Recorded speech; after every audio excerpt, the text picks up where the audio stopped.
Hello, hello. We are DeOrganized. This is our special episode 4, and we're super excited to have ZeroAuthorityDAO and Electra Frost on the show. I don't know. I'm not sure why that's playing still. Thank you all for coming out today. We have a great show. Hello. I'm going to say hi to everybody. Electra, why don't you introduce yourself to the people? Good morning, everyone. I'm Electra Frost in Agnes Water, Queensland, Australia, the northernmost beach on the Australian east coast. It's where the surf ends and the reef starts. And I operate remotely, sort of off-grid, and doing accounting work for people all over the place. And we run a centre called Digital Playhouse Foundation, which runs Stacks Australia, the School of Bitcoin and Accountants on Chain, and it all keeps me pretty busy and excited about the future of peer-to-peer internet business and where accounting fits into it. Awesome. And I got back from Nashville last week. You were in Nashville last week. How was that? Oh, mind-blowing. I was there for a few weeks. Yeah. What was the best part about it? It's really hard to say. I just thought the people in Nashville were the sweetest people in the world.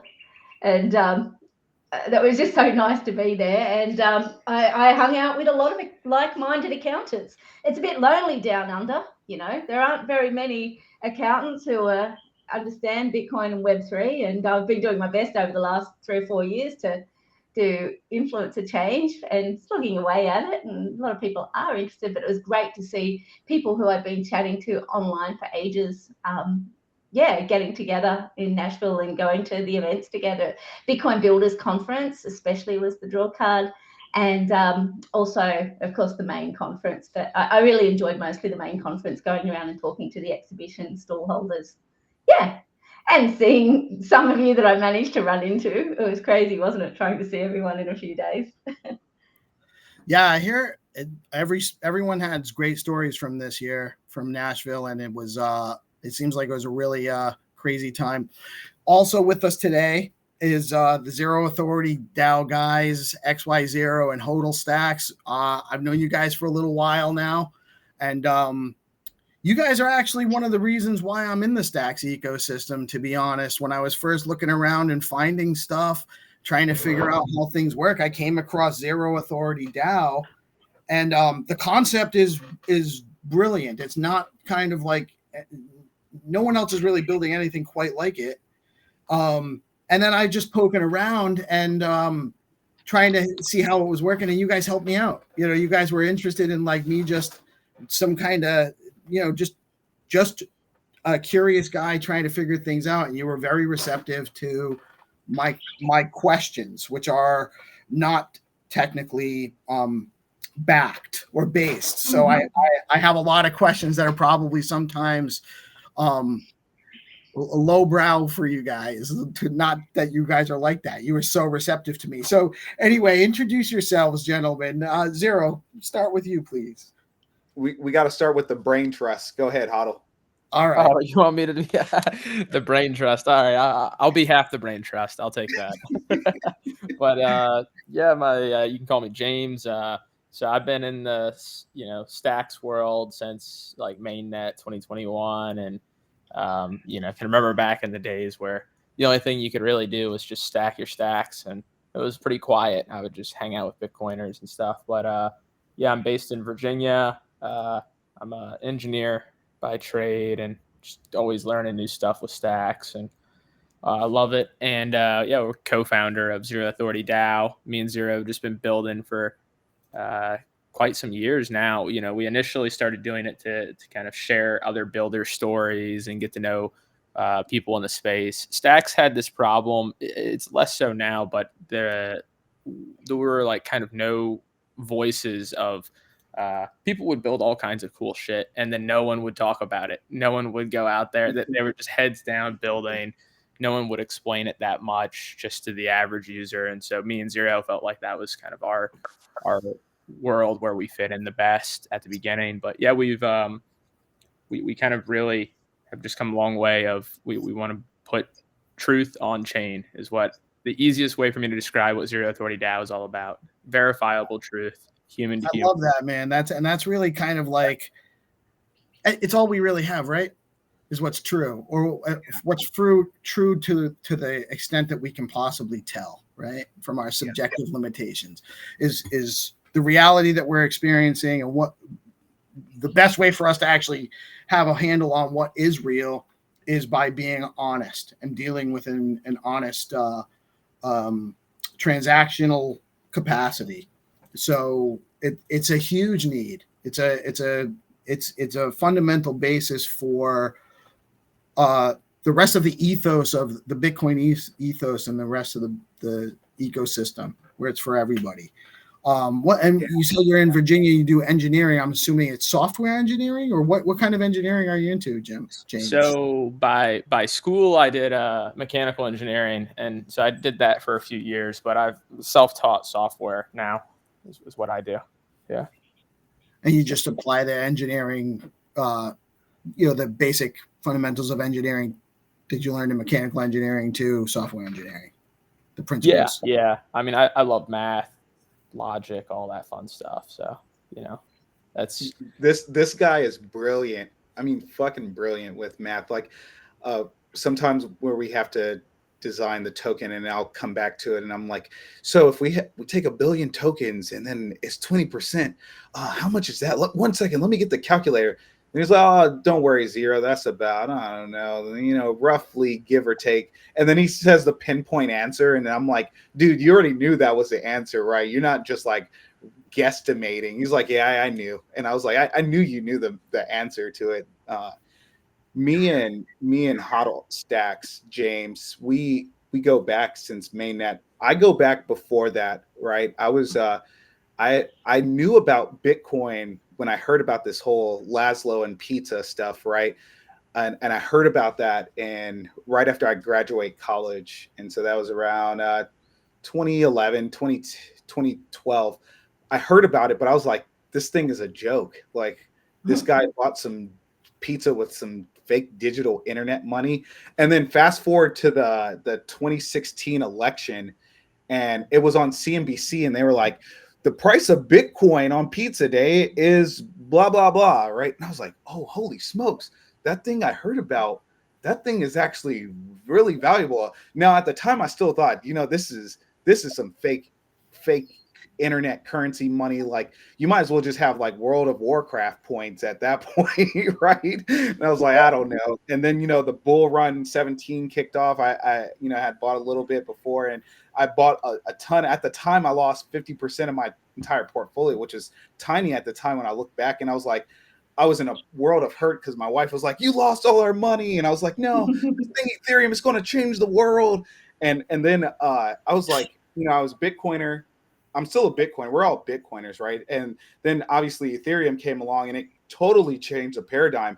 I still remember when CryptoKitties clogged up the network, and I was like, man, what is this CryptoKitties thing? And what are these NFTs? And that was kind of like the introduction.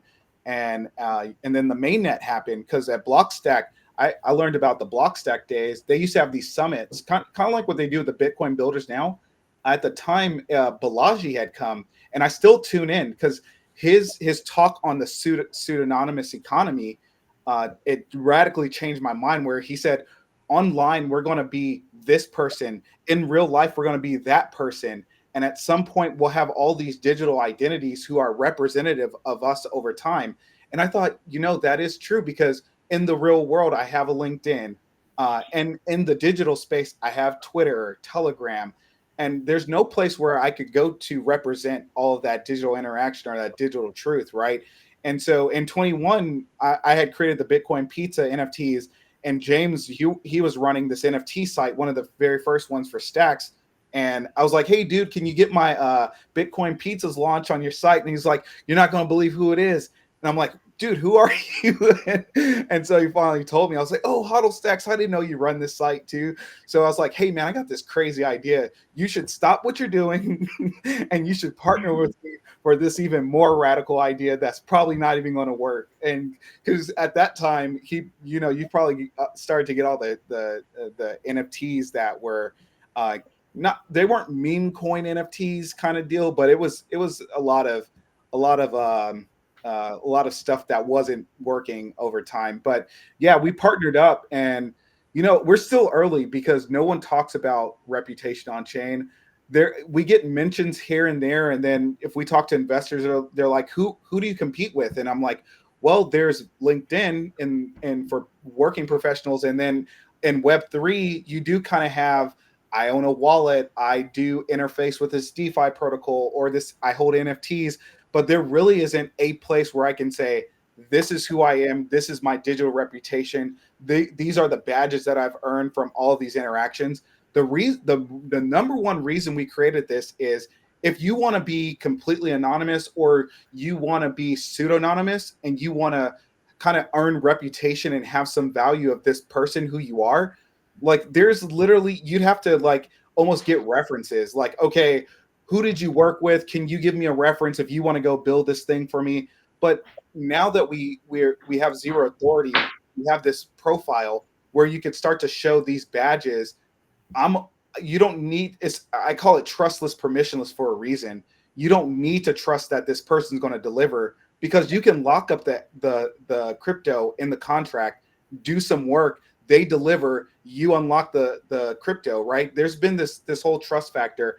So what we've been building over time with gigs and now bounties and then teams and then other products, we now are starting to realize this world of reputation on chain is starting to come together. And we have a couple announcements today, but one of them we're going to announce here too is Haddy has officially joined us, and I've been trying to convince him for the last couple months that you should join the team and be our community manager and work with us. And so he does work across stacks. He's sure. with you, Love. Yeah. He's the D grants. He's with us. He does so much work and provides so much value. So so super stoked to finally have him join us, and super stoked to be on this today. Thank you for making this space available, Peace Love. And then when you originally came to us, man, I thought this guy is going to add a ton of value. I mean, you see so many people say, oh, I want to get involved, and then they kind of just sit on their hands.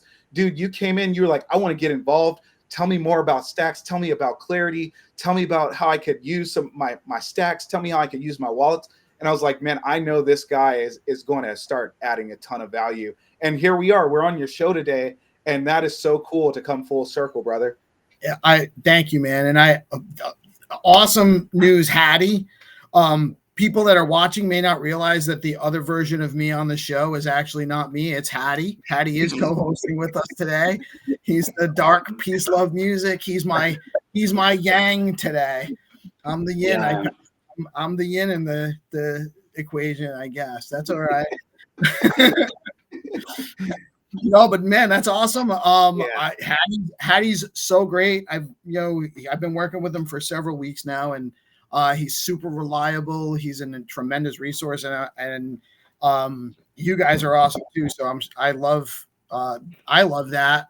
It's great for all of you. And that's what I'm finding a lot of in the space is win-win-win situations. Totally. I am very curious, and I want to know how things work, and I have a lot of questions. And so, and I'm not very technical. I have the capacity to understand it. I'm intelligent, right? But I'm not super informed, which I think actually leads to me asking good questions that the average person in the space that would be a user, not a consumer, wants to know. And I think that's helping make some good content and helping provide some educational opportunities for other people that would be interested in what can I do with my stacks and what is going on in the space and how to get involved. But on-chain reputation and the gig marketplace, the bounties program you guys are doing, some really cool stuff with that. I've been doing a ton of spaces and a ton of podcasts. I actually didn't realize how much demand there was for people that want to be covered. And one of the people I've been following around a little bit lately is Freddie, that's been building the Stacks Africa project. Freddie is awesome. Yeah, and I guess our friend Jack, who is really the reason why I found you guys, because of all the promotion he does for everyone in the space. He told me that he also told me Freddie's he's known Freddie for a long time, and Freddie's an OG in the space. But what he's building in Stacks Africa is really interesting. I think it's really great work, and some of the things that between Veller and you guys are providing some opportunities to help him maybe promote and onboard some people in Africa through the Stacks Africa project. And at the same time, provide them with some income opportunities that are much needed in that area geographically. So tell me what you can about that, if you can.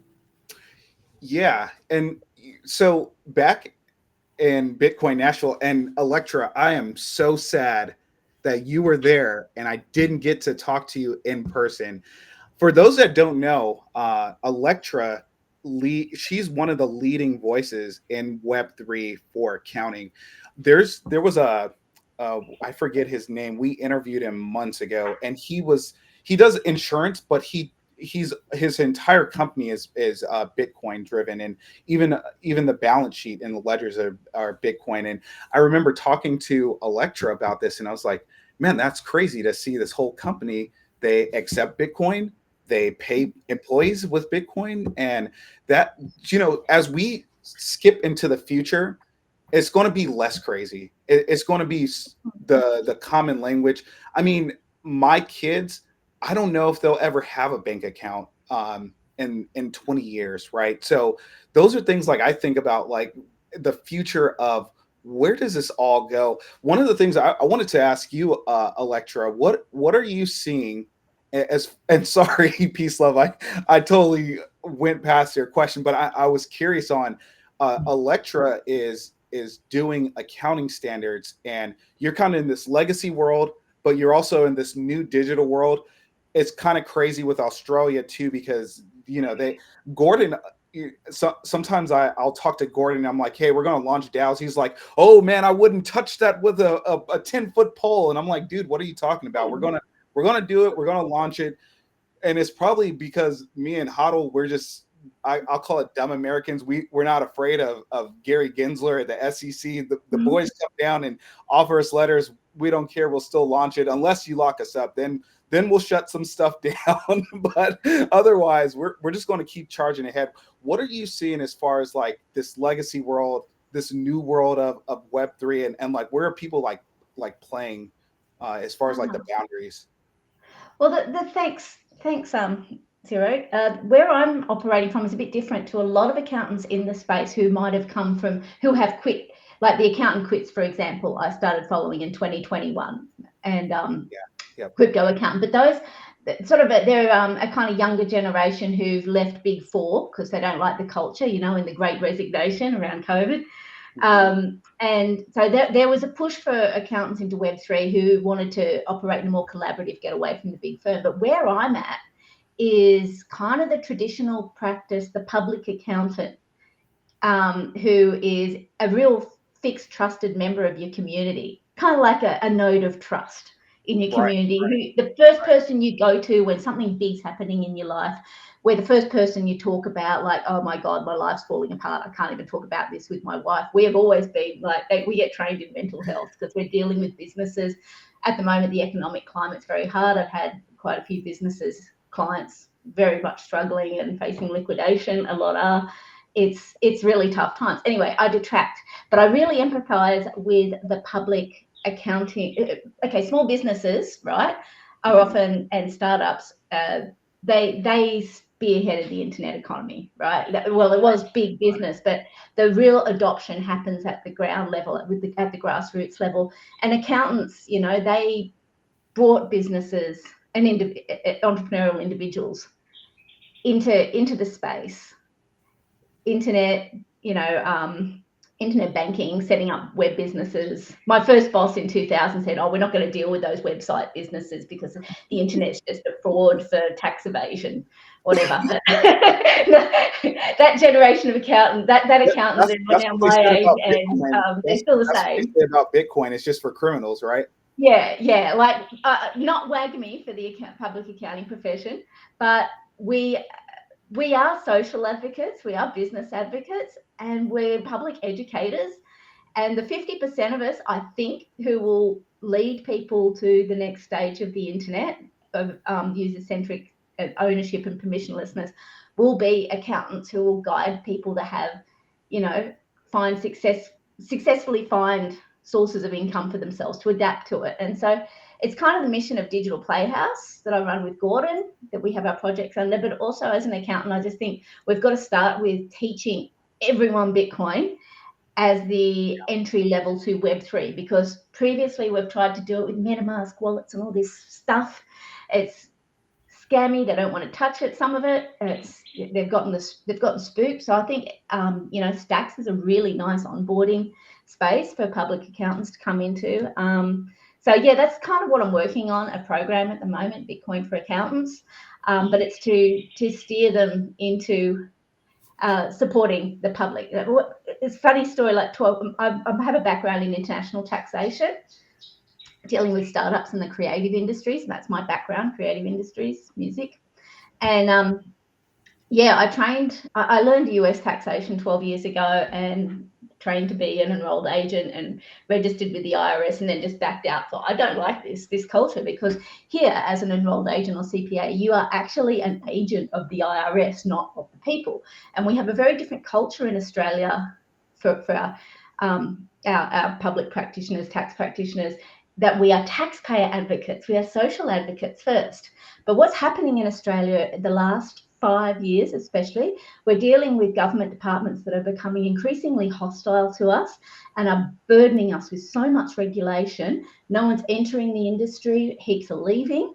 And I think we're leading to a situation in Australia where we're the social advocates. We've got the tax office saying, tax will just happen, you'll just deal directly with us.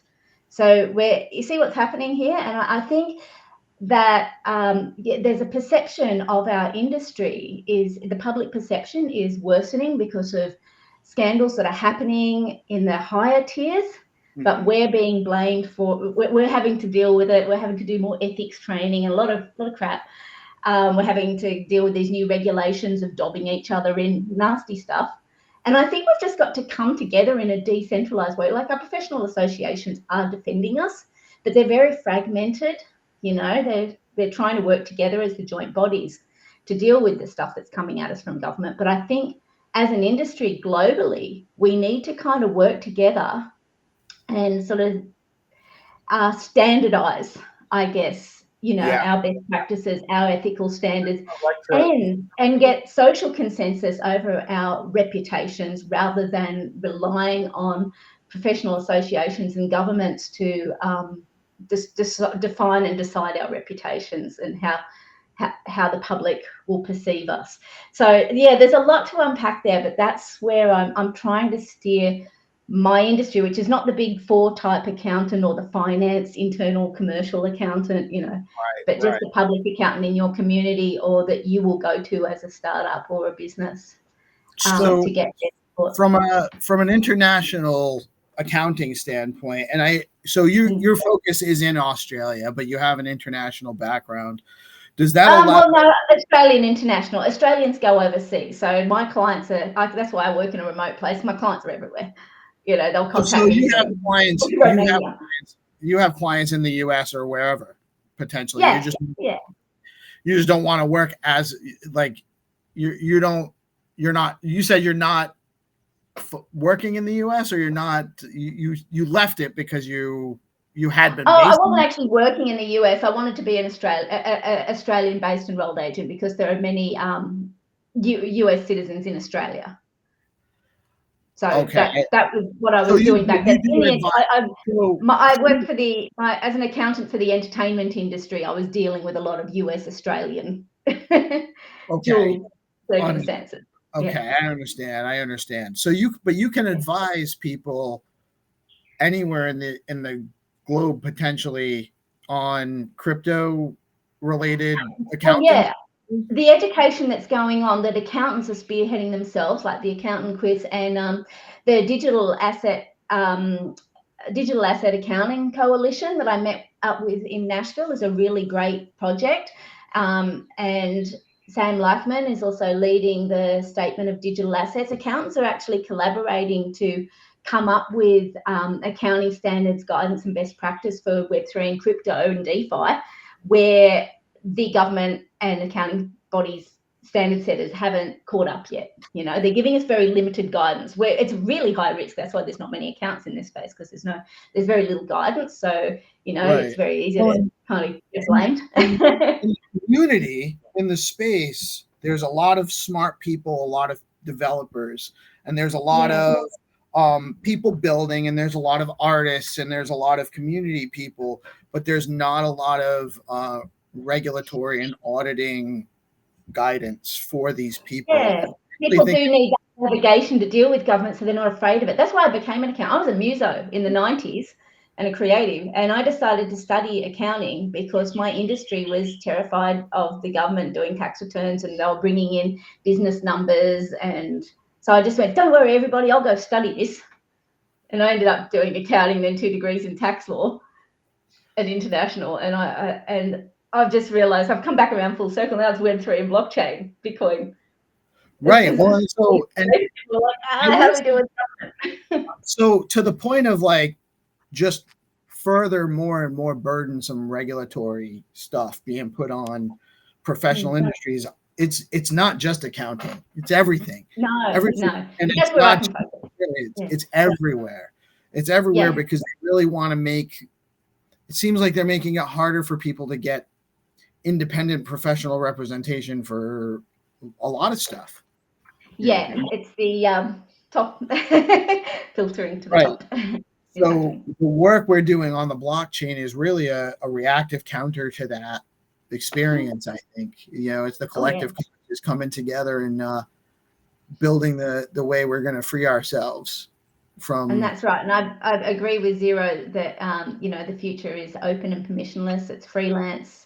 And I think we can form our decentralized monopolies within our industries to counter that. And I do think that accountants and lawyers do different stuff. I mean, accountants don't just do government. We're too burdened with compliance, but we are actually just really good at setting up accounting systems and giving you visibility into what's going on in your business, so you spend things at the right time and accounting accounting isn't just for taxes. It's for making sure we're doing less of that. Lining up, and you're paying the right people, and you're doing the right things with their money at the right times and stuff. You know, that becomes incidental when you run your accounts properly, when you know what you're doing. I sold my tax practice a couple of years ago, and like I focus on a monthly reconciliation model with I do accounting systems, set them up with crypto accounting systems connected to your subledger so that you can run monthly reports. And you do your monthly sort of tax journal, and then you get to the end of the year and it's pretty much done. So you're tax planning. You're not doing things historically. So I've got a completely different model that I think accountants need to come into, and I think that will get them more respect from the public once they show, hey, we can actually be not your CFO or your finance team, but that kind of fractional service. We can support that function in your business at any stage, you know, to make sure that you've got that a decentralized control of your business. Yeah.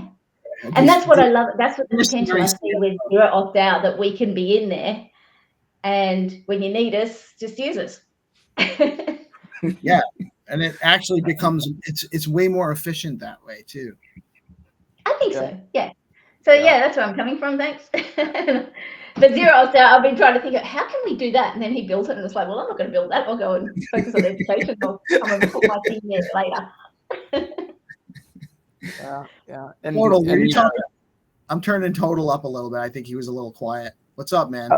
Yeah, no, I was gonna say it's it's awesome what Electra is up to, and you know, you're out there working in the world, getting people acquainted to what the future is going to be, and you know, that we really like you're kind of a talking point that me and Zero will talk about, because we're like, you know, Electra's doing all this stuff, like we're gonna want to be able to build things for, you know, what you're doing with your group of accountants, and there's going to be lots of other people like that in different industries and kind of organizations, and we kind of use you as a conversational point to figure out, like, all right, we got to make sure we solve, you know, people just like you, their problems, and how do we make that easier, and then also like kind of showcase when it comes to maybe like education or, you know, artifacts of their past, where people their skills and everything else is able to come through, and all of that. I think that is a huge part of what we talk about on the regular, and yeah, it just gets me going. It really does. Yeah, it really does. Yeah, one of the things we had after that initial conversation, it really got us thinking, because the way we had designed the platform, I mean, I don't even call it V1, but let's just say V1, because I was showing this to someone the other day, and I was like, you see V1, it literally just had a button to like join our Discord, and you know, there wasn't much else to it, right?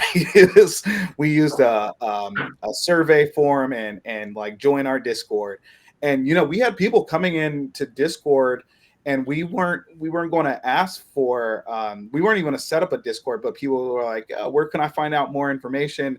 I really want to see what you guys are building. And so, you know, now we launched 1.5, so that was V1. Recently, we launched 1.5, and now the full Web3 version, where we have, you know, if so, this is V2 that you're seeing, and this is where it starts to get really, really advanced. And Electra, when you had come to us and you said, you know, I would love to have reputation badges, I thought that's exactly what we want to do. I love this. It just looks so clean, so nice.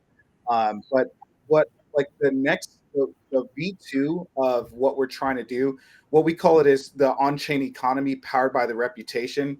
Hodl he just came up with that. We were talking about it one night, and he's like, "What about the on-chain economy powered by reputation?" I was like, "Dude, that is fire! I love that." No one is talking about, like I said, no one's talking about.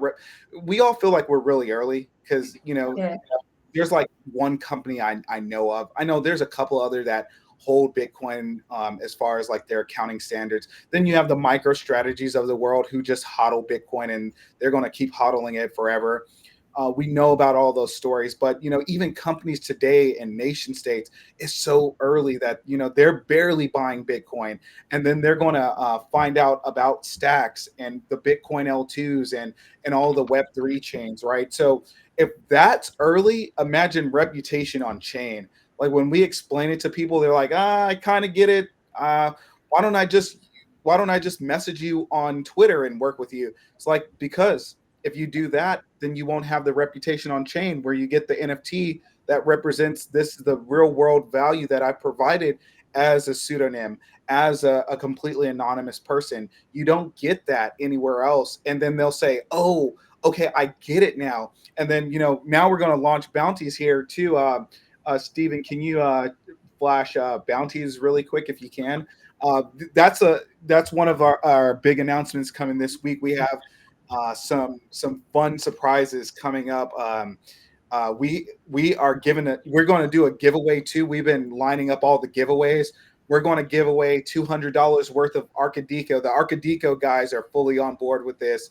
The Leo crew, I love Rubes and what he does with Leo Coin. We obviously love Jack and the Kangaroo crew and the Invaders. Him and Ian have created something really special.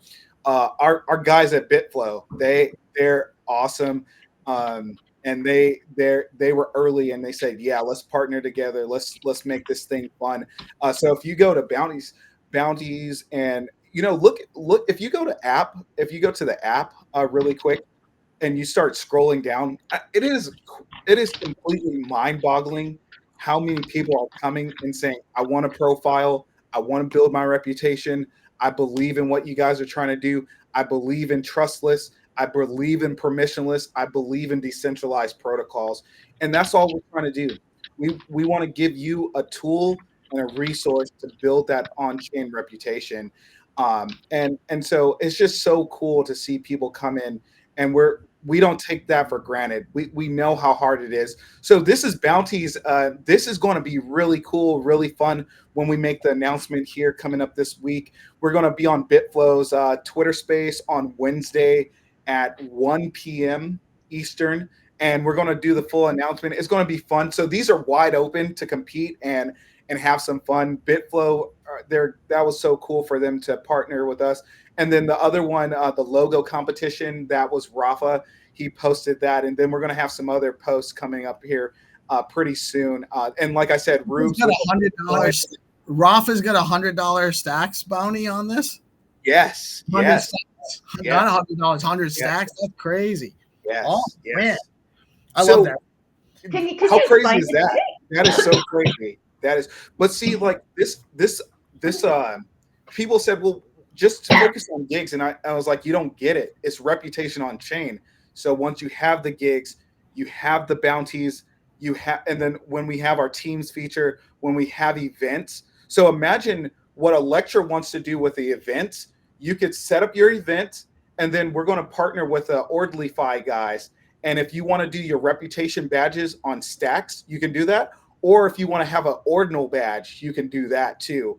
And they're going to set all the API stuff up. We're going to use all the infrastructure. Click a couple buttons. Whoever attends your virtual or in-person events, all they have to do is scan the QR code, or you add their names and their wallets and an email, and they'll get a reminder and add the link to your event wherever that is. If it's in person, just pull up the QR code and let people mint their badges for attending, or if it's online, flash the screen. And it's just this world, this ecosystem is coming together. Me and Hodl, we were kind of laughing last night because we were saying, by the time people start competing with us, I mean, you have to do a lot. I mean, even like just the way we created the Clarity contract, and PeaceLove, you said you asked lowbrow questions, brother. We are the type of guys who will meet you on the back end of the other side of the railroad tracks to get a drink with you, man.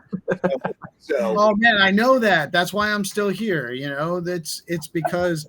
So I ask questions because I want to understand what's going on. I'm really curious. I get it. No, the only thing we're missing and we're waiting for Nakamoto is we have the badges contract done.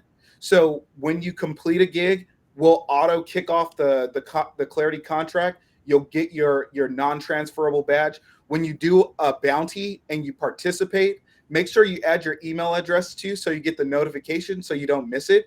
But when you complete in the memo, when you do a bounty in the memo, in the bounty memo, include your email account. And when you connect wallet and you edit profile, make sure you have an active email address. Oh, okay. Yep. Yeah. Because I've been getting my notifications because I have. Yeah. And when Electra told us about these reputation badges she wanted to do for professionals, I thought this is exactly what we wanted to do. And I had talked to Haddy, I don't know, it's probably a month or two now. And he was helping us with just monetization, go to market, and he was giving us these ideas for different paths, because the way we've designed it is like the grassroots movement, right?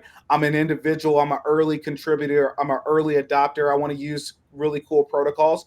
But then over time, when we mature, there's going to be the professional side of it, where I'm a professional. I want the tools. I want the auditability. I want to use my wallet, but I want to make sure I'm doing it in a compliant way where I'm not going to get in trouble or have to worry about it. So like that's where we're starting to go to, where the arc is going now. Now we're going to, and my background, I was a security engineer for years, and I do security governance at at a SaaS company now, and me and Hodl, we're engineers by trade, so you could tell from the system or our site, like it's not, the user experience has to improve. It's not the greatest today, but we're going to get there. And this next version, we're working with Rocky at Redblocks, and they took it to the next level. And it's gonna really look Web 2. It's gonna look so good with the Web 2 feel. The other thing, when we started building this, man, we had to beg people to help us or to do tweets. They're like, I don't get what you guys are trying to do. I know you guys interview people, and that's awesome, but the system that you're designing, I just don't get it. And it, because we didn't create, there were so many templates for NFT contracts, DeFi contracts. There was literally no kind of contract that we could look at, even on Solidity, Clarity, that it had like a gig where it's a request a gig on chain, accept the gig on chain, and mark the gig complete. Like, we had to design it from the ground up. And the Degen Labs, they came by, and we were working with them the whole time. And I was like, dude, we're having trouble getting this contract off the ground. Can you come in and help us?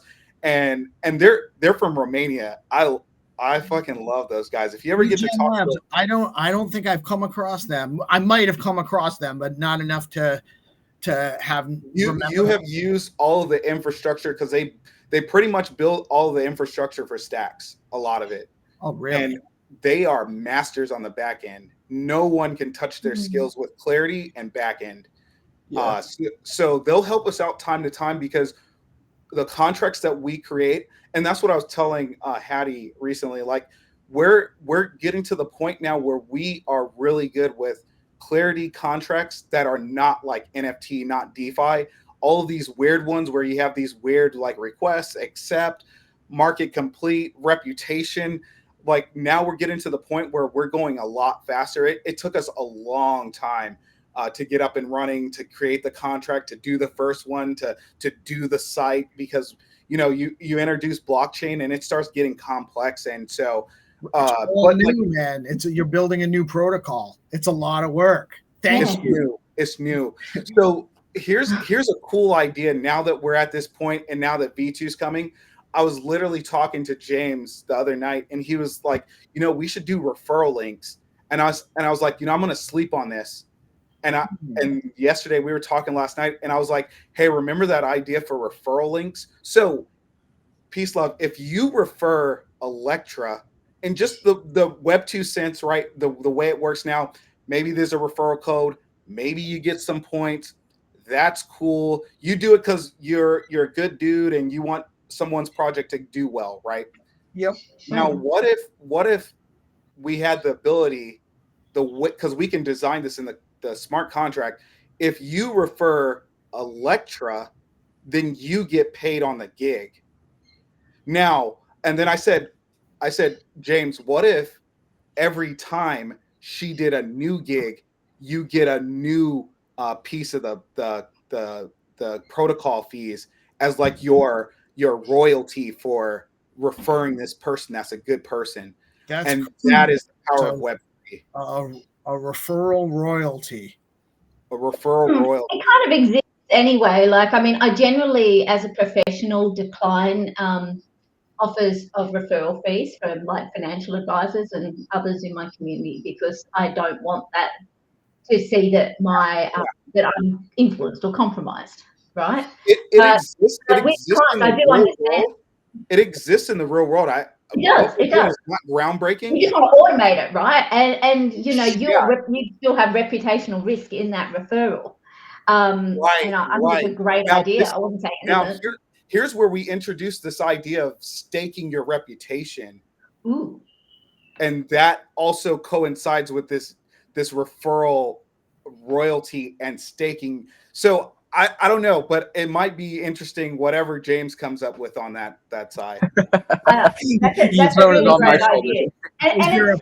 Is there a punishment if you refer someone that ends up being not such a good person? I think there has to be. Right? There has to be some consequence. Right. Yeah. Yeah. Yeah. I think Yeah. the the blockchain lives on forever. So if Yeah, we have it indeed. all recorded and, depending on what you do and what you don't do, yeah, it could be that way. But, I tell Zero a lot. I think about like Uber score rating where it's like, 0 to 5. And you hear people complain, oh, I'm some newbie and I had some, jerk that gave me a 0 rating and now I can't be an Uber driver anymore. Because, and so I tell Zero, it's like, there's a lot of problems to solve, especially like what's called the cold start problem, which is like new people. So if someone's new and then, whether they have good or bad experiences, you can't have that be like There needs to be an their arbitration future. mechanism. Yeah. Yeah. So there's a lot of trade-offs and there's a lot of things to think about. But the beauty is like the evidence of it all lives on forever in the blockchain, and then how we package it up and then how we kind of keep iterating on it, we just keep coming back to that data, and then we can find new and interesting ways to tweak it to make the experience even better. So I was telling Zero, like, we have this idea of a reputation score of like how someone, if I go on to someone's profile, they might have a score of like, complete newbie 0, or it's a little bit more. And I think something interesting with it I've been kicking around is if, say Peace Love, I'm interested in working with you, but I don't know you a whole lot. And I go to your profile, but then I see that you've done things with Jack and I've done things with Jack, or you've done things with Zero. And of course I've done a whole bunch of stuff with Zero. All of a Yeah, it's sudden, word of mouth. That's the real world. Yeah. Yeah. So That it's score a all of a sudden becomes a reputational lot. network. It's a reputational network. Which is how it works in industries, and that's where most of our clients come from. It's through word of mouth. Right. Yeah. So it's just getting that But on you chain. also have a, It's but getting you it also on chain. It's on you have an chain. on-chain, right? You have an on-chain CV too. Like you have your proof of work. It's not just your network of referrals and people you've worked with, but there's also like the proof of the work being done. So it's, with professional services, though, we you may not like what we do, but we have to do it. So Who doesn't like it? Competency I is love the most professional important thing. services. And so my kind of use of a platform like ZeroAuthorityDAO, I think for my industry, would be seeing the proof of what an accountant has worked on in the past.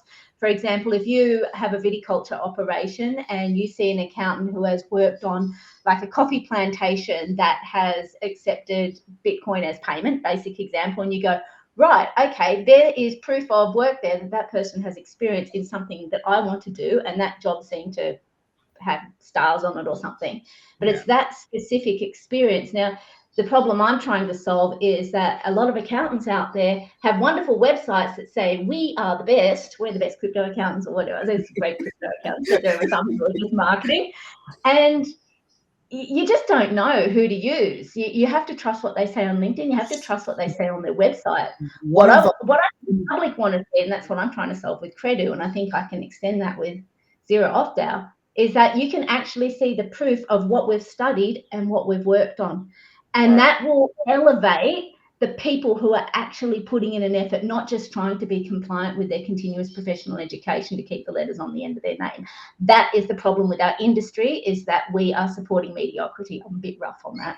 But I think that the people who are really trying to do cutting edge work need to be seen for doing it, not just the people who are advertising that they do it.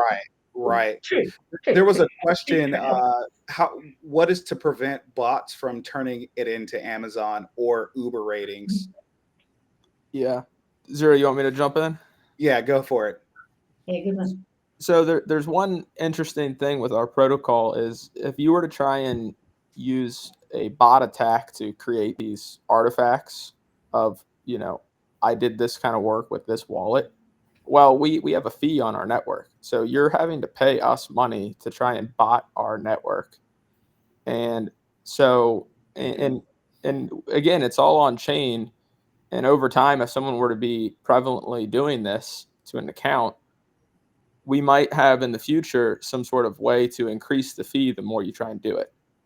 So Right. that's something I've been kicking around. But right now there is a fee. And so if you're trying to spam the network, you're essentially just paying us money. And then at the end of the day, it's the contracts are trustless, but the platform is trust minimized. So like if we were to see that on chain, there's no telling that we could just say, what's going on here. So well, here's the so is there a certain maybe weight or value to specific reputations and who maybe might endorse one person over another based on, like, is there going to be a score value for the reputation?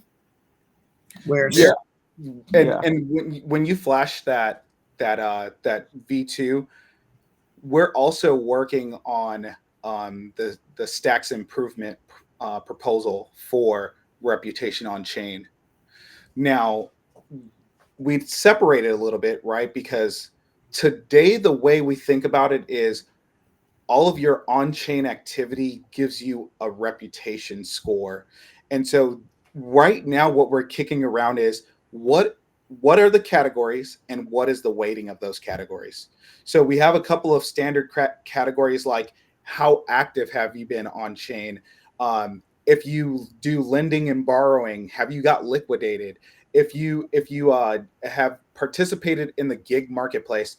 We don't give like a Uber rating, like a 0 to 5. What the rating is, have you been paid out 100%?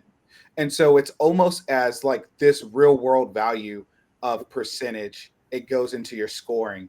And then obviously, have you participated in bounties and then obviously the on-chain activity. You also want this concept, because when I first got into stacks, this guy, his name is Patrick Stanley. Dude is a gigabrain. He came up with this idea of a hodl score. The hodl score is, are you hodling Bitcoin or a token? You want to work with people who are hodlers, but you also want to work with people who are active on chain, right? So like that goes into the scoring mechanism. We still have to work out all the math and all the categories and how the weighting works. But the idea is to get some version of this trustless reputation score can give me an idea of who this person is online. And then we also have like some other like ideas around like fraud proof systems, like how do we verify and show that these entities aren't just spinning up new wallets and they're just not new bots, right? Are they trying to spam the protocol? Do they just keep paying the protocol fees? Can we go up on those fees to when we see like this kind of activity to make sure it might be a real person? So there are some things we could do, but that's the goal. One thing too, you said dispute resolution.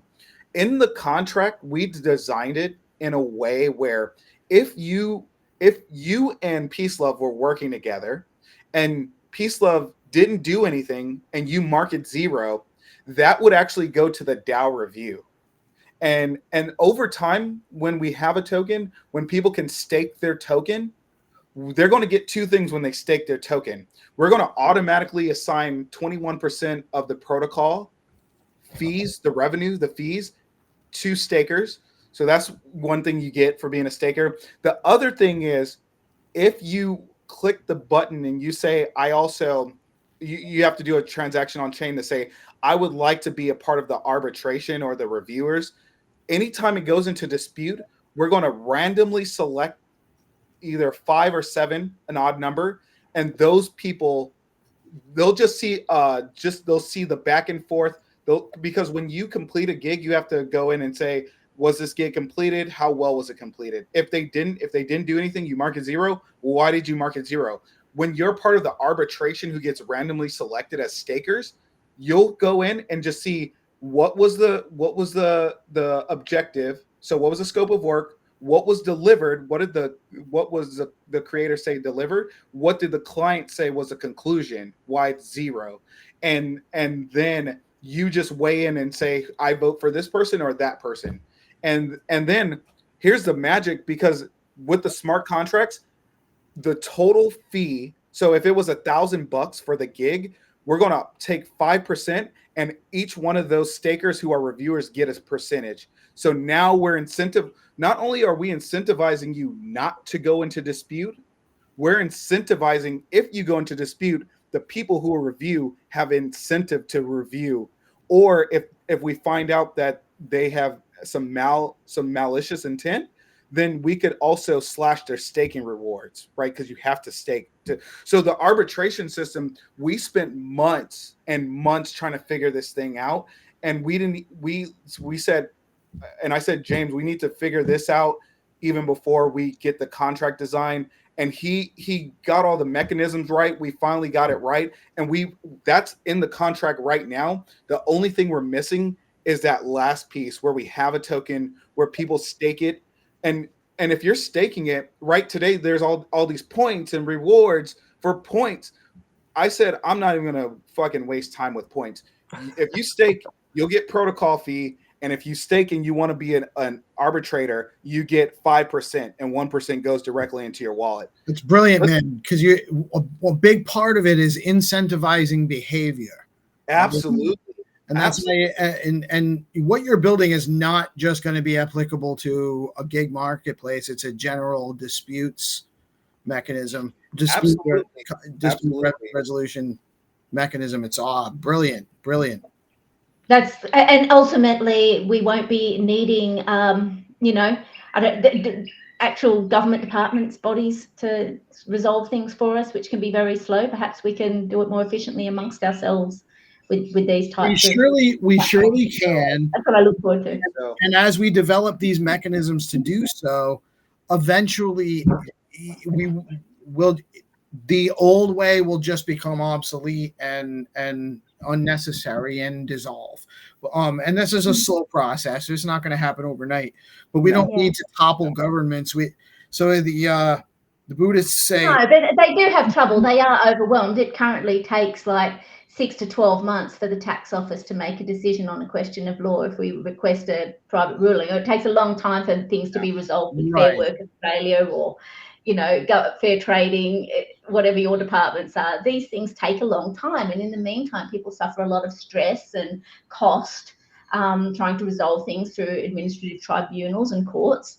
Perhaps these issues can be kind of prevented and resolved in what you're building here, this model.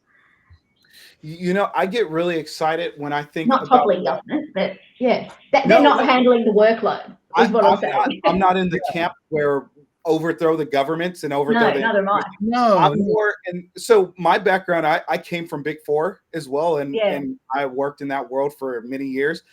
I'm more in the camp, kind of like what Chainlink does. Chainlink is the smart contract Oracle layer for Web3. I think of us now as the reputation layer for Web3. And that reputation layer, it constitutes gigs, bounties, teams. We have some really cool partnerships for security stuff. We're going to be coming out with Coin Fabric later too. They've been awesome to work with. We want to work with Jesus too at Strata.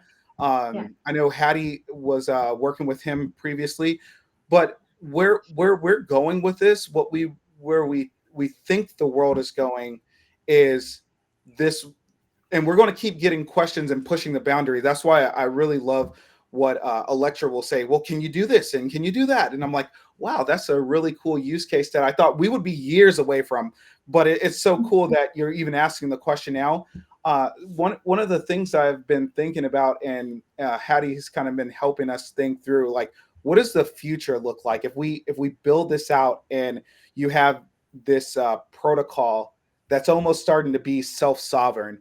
I would love to build this self-sovereign protocol where eventually we get to the point where AI can update the code by taking all the review comments and all the messages on chain, because we're going to build we're also going to build a messaging into the platform where if you want to work with this person or that team and you start to message and say, hey, like Zest protocol, I know you guys have your team. I would love to build this on top of your protocol. And then in the chat, you could click the plus button and start a gig, start a bounty, you could even like start an event if you wanted to. But that ability to like add your SOW on chain, add your add like a gig right in the chat, and it starts Like that's where we're going to remove the friction. You know, we thought a lot of people were just going to kind of chat on Twitter, on Discord, Telegram. It hasn't been the case. If you find someone you want to work with, you want to message them and kind of get the ball rolling, right? And so we're going to build that in. We're going to make it super easy. But like the thing I've been thinking about, like 5-10 years out, what if we had AI seeing all these updates that people want to do, and it just updates the code, pushes it to mainnet, and then you know, now we're almost like getting towards like a future point, because then on top of that, and this is the original idea where Electra, you said, what if I built a network on top of the network? And I always think about this meta protocol of a network on top of the network, and I think that is more interesting if we get to that. Is that when you suggested I turn my accounting practice into a DAO? And I was thinking, oh, is that the network on the, because the way I see accountants in the future is no firms, just all collaboration. So I was sort of wondering, well, what's my accounting practice? It's all me and who I work with. Yeah. Yeah. The layer 3. Yeah. So when you had proposed that idea, I thought, yeah, that is an interesting concept, because, and this is what we were going to do with Stacks Africa and Freddie, is all of the people who are already there, we're just going to create a new label. So when you go to ZeroAuthorityDAO, you have the labels at the top for different types of services. We're going to offer Stacks Africa, and then create and then Hodl is going to work on a mini landing page, right? So then all of them, they could see they're all in this network together.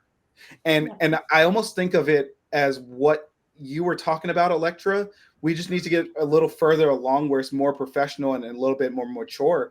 But you could also have your own network of Web3 accountants who also, you guys can see each other. You could work within your own network too. And then you almost get to the point where, and I haven't even talked about this or even thought about it, but I've been thinking about, once we get these protocol fees, I would love to also set aside some money to do like a build fund where it's almost like grants on the platform, because we work with D Grants.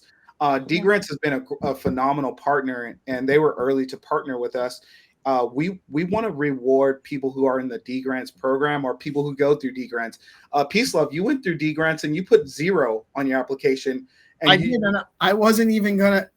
I was only trying to help promote D Grants, right? That's where I started doing it. Right. Trying to get as many people to apply as possible, and I was like, well, I might as well at least go through the application process and see what that would look like. And now here we are in a podcast on the 4th episode, and got all this stuff going on, and right. And really, and it was literally, I did ask for 0. They actually kind of forcing me to take like a little bit of money.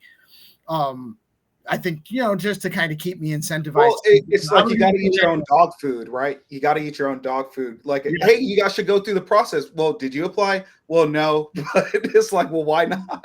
Well, and just, it's incredible that I've been really thinking about this onboarding to Stacks into Bitcoin L2s. I mean, that is phenomenal to see your journey, right? Like, I see us as that entry point where people come in, they learn about Stacks, and D Grants can help you build an idea, get it off the ground. And then after that, there's so many more things people can do. And that's why D Grants is near and dear to our hearts. That's how we got started too. They gave us a small grant and we built something. And that was a part of the reason why we wanted reputation on chain. Like, think of all the people building things today. Think about all the people you work with across the globe. There's no one place when you work with each other, whether it's on Telegram, it's on Discord, it's on Twitter. There's no place to represent that work that you've done. And that's why we exist. And that's what we want to bring to people. We just want people to flourish and get the opportunities. There's so many applications for what you guys are building, and it comes up a lot in the conversations I end up having when I'm asking questions about. So I connect so much, man. I connect dots, and you guys, your guys' dots connect with a lot of other people's dots, You guys you connect with a lot of things. Like I'm sitting here thinking, you're talking about a communication capacity. Yesterday we had Dan from Boom Wallet on and Stacking DAO, and Zest was supposed to come on, but Off My Lawn had something come up and he couldn't make it. But Dan had come on my podcast. I'm on my first Spaces episode actually, and he in something that was Jamie F. I don't know if you guys know Jamie. He was actually in the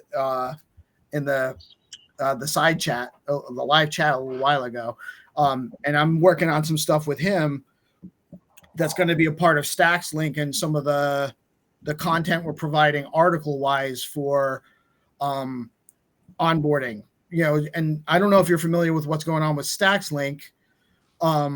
Good Kitty's kind of building off. That's also coming out of D grants where Stacks Links is awesome. And Freddie, I saw you just joined, you legends, loving the conversation. Thank you so much, brother. We're excited about Stacks Africa.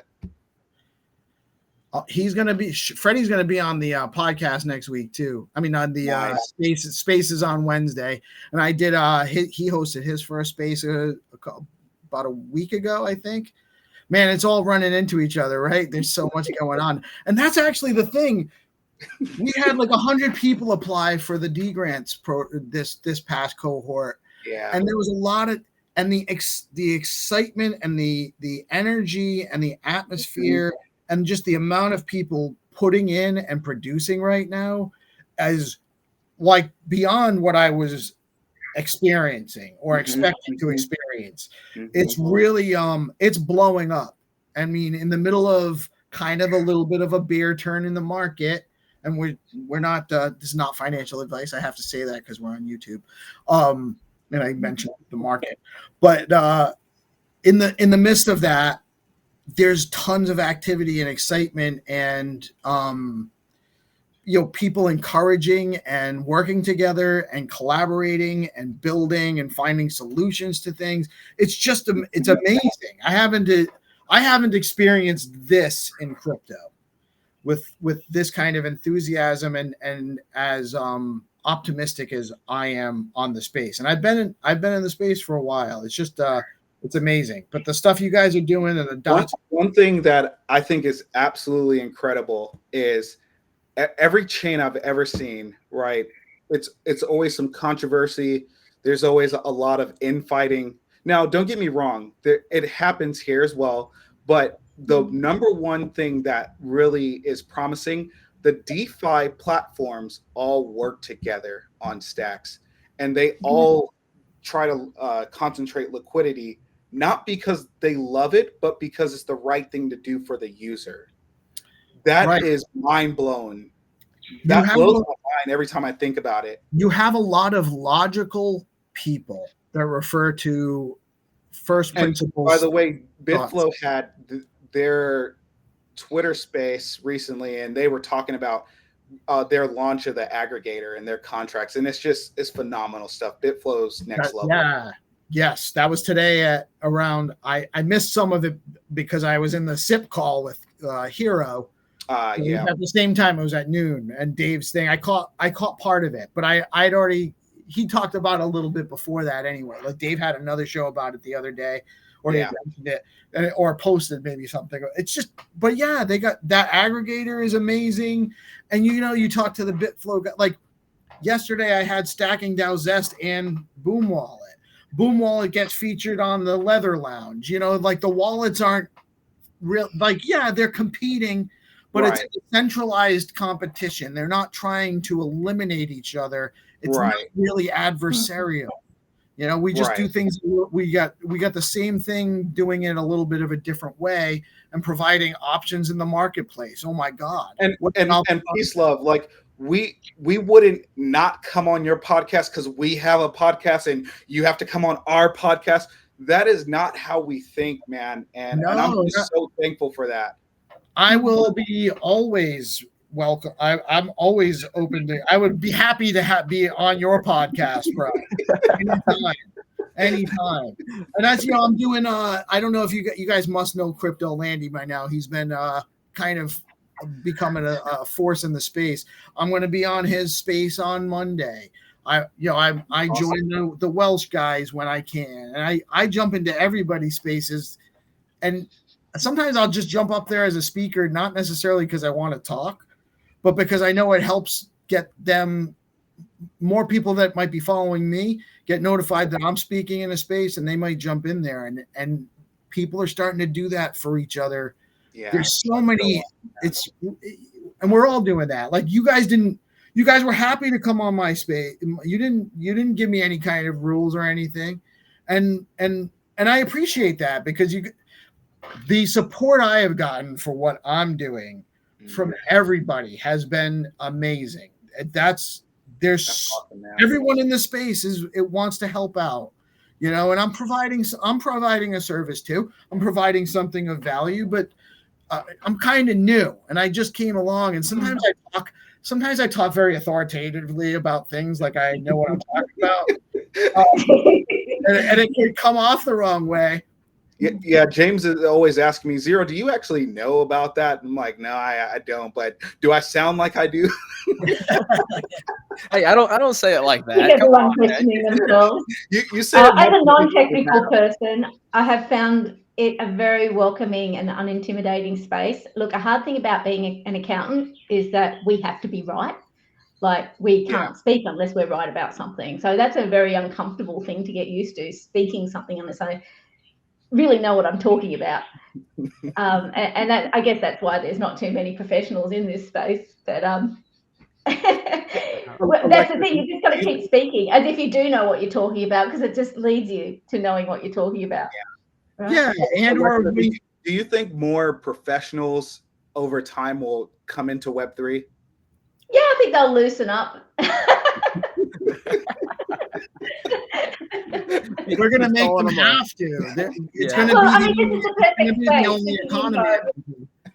You are the people who will help them to loosen up and to knowing what they. That's awesome. That's awesome.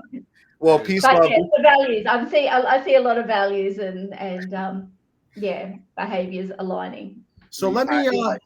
We've gone a long time, and I really appreciate everybody's time. I don't have anyone I don't have a producer that's kind of like getting past his time, telling me it's time to go. But we're ready to, if you, this has been awesome. I could talk all day. I actually say that to my real estate clients all the time. If you don't shut me up, I'll just keep talking. You guys have any fun? Haddy, you've been kind of quiet. You got anything to add before we go? I've just been letting the conversation flow because it's been going really, really well. And listening. Yeah. As we've got experts on the panel today, which is amazing. So I haven't had very much to add. Electra, it's always a pleasure. Electra and I've spoken a lot about it. The only thing I didn't quite get was, Electra, are you available for people outside of Australia, or you're only working with people inside Australia? Mm-hmm. Yeah, look, I help with accounting is universal. I have clients with companies in other countries, and when we need tax, then we know someone. That's the thing. We're very connected, us Web3 crypto global accountants. So very true. We know who you need to know. Yes, so that's a really good and that'll point. work even better when we have ZeroAuthorityDAO. 100%. So that's a really good point. Is that Electra is a wealth of experience and a good source. If you need to know somebody who knows tax somewhere else in the world, because I've reached out to accounting systems. That's the main thing. Like, don't do shit on spreadsheets. Sorry, you can automate that. Electra. The one thing I have learned, there's too many fucking spreadsheets. No, kill the spreadsheet. Been doing that for 20 years.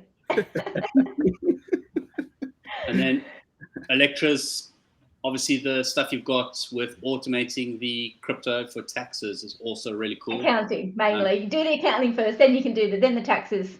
No, but I meant the way you pull it in automatically, which we've spoken about offline before. It's really cool. So there are a lot of really great people building in this space that don't get enough airtime, who, like, DZ building a tax reporting platform for ordinals, runes, BRC20s. I chatted with them the other day, and I'd like to give them a bit of exposure.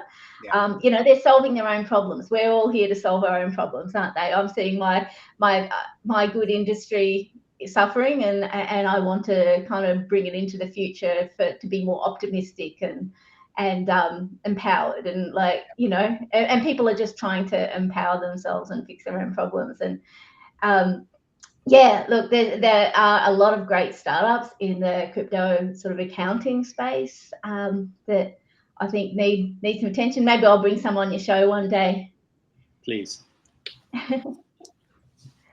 But they're just users, phenomenal conversation. I didn't know what to expect. I know obviously we always have a great time, and the conversation is always really cool and interesting. So I'm just like super appreciative for, I know Peace Love, we were going back and forth on times and dates, and I was so glad once you said Electra was going to get on, because I've been meaning to have her on the podcast before, and it's always great to catch up with Haddy, and always a pleasure to talk to James. Although James, he gets too many of my phone calls, so I'm sure he's just annoyed to see my face again. That's not true. Never true. Thank you for making this time. It's for 7 a.m. in Australia. So well, thank you guys. Oh all for yeah, that's James, right. It's early over there. James, did you have any final words, man? Oh yeah, sorry. My computer nuked on me a little bit earlier. I had to reboot and everything, so I might have missed a couple minutes. But one thing I was gonna ask, just you guys before you go, is I plan on launching a couple of my own bounties, and I want to do some kind of promotional content related to the Nakamoto upgrade. And I wanted to kick around, what do you think would be a couple good bounties to get people talking about Nakamoto and what it's going to mean for stacks, and what do you guys think? Nakamoto bounties. So, well, we know it. So explain to me, there's a couple of key points here. It launches on the 28th, but it's not really going to be, it's live, but it's not going to really be functional probably for at least like 4 to 6 weeks after that, based on, it's got to get there's one part that the signers have to do, and then there's another part that I'm not the technical guy. So there's some components there as to what has to happen there, but I'm not sure how you can incentivize what participation you're looking to have. You could do memes about Nakamoto. That's one you guys have already done, some meme bounties, or something similar to Good Kitty's SIP contest. I don't know if you're familiar with the SIP 27 contest she just did, but it was like people could make a meme or do a thread or write a song. So you could actually do Is that already done?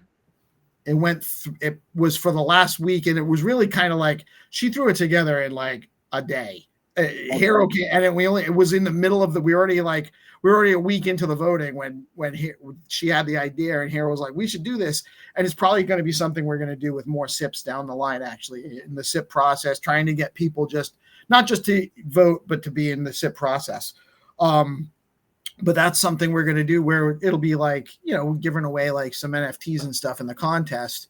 A bounty would maybe be more functional. So maybe an awareness bounty where if people promote and then they make a Twitter post about, they have to share the post about the bounty and like and retweet or whatever, and then do something where they have a series of hashtags and stuff that they have to put in there so you can track. Well, you don't even need to track what they did, because they have to go to Zero Authority to put their proof of their submission. Yeah. Right. Okay. Yeah. That I was thinking of a few of those things, but yeah, that's because I was telling Zero last night I want to do a few of those. Just Stacks has done so much for all of us. I want to spread the good word. Yeah. Yeah, it's just an awareness of Nakamoto. I would do it something like very loose and open, and like I think the idea that Kitty had, where it was all a bunch of different things you could do to satisfy the bounty will get more participation, and we got time. So I wouldn't do it, pending. I wouldn't have it go through the 28th. I'd have it probably go through like the middle of September. Yeah. Yeah, that's a good idea. Cool. Awesome. Yeah, that was all for me. That was just kicking around in my head. So that's. Yeah, I mean, if I could, I'd probably come up with several other potential things, and I'll message you, I'll DM you. I'm gonna wake up in the middle of the night being like, "Oh my god, this is a bounty!" I just like I'll wake up thinking about a bounty idea for you for Nakamoto.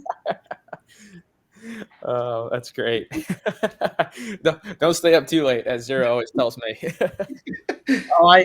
I'm just trying to make sure you get some sleep, brother.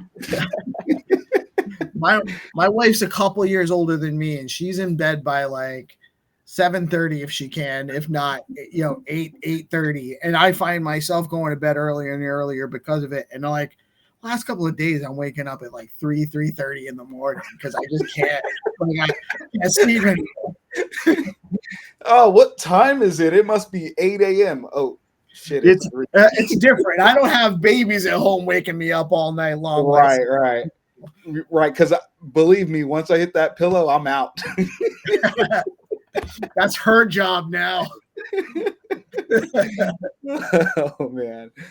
All right. Well, this has been fun. Thanks so much, guys. And I really appreciate everyone coming on. And let us know how we can support you guys. We'll retweet this again. Great job with DeOrganized. What a great show. And Electra, thanks so much for coming on and always giving us a lot of ideas.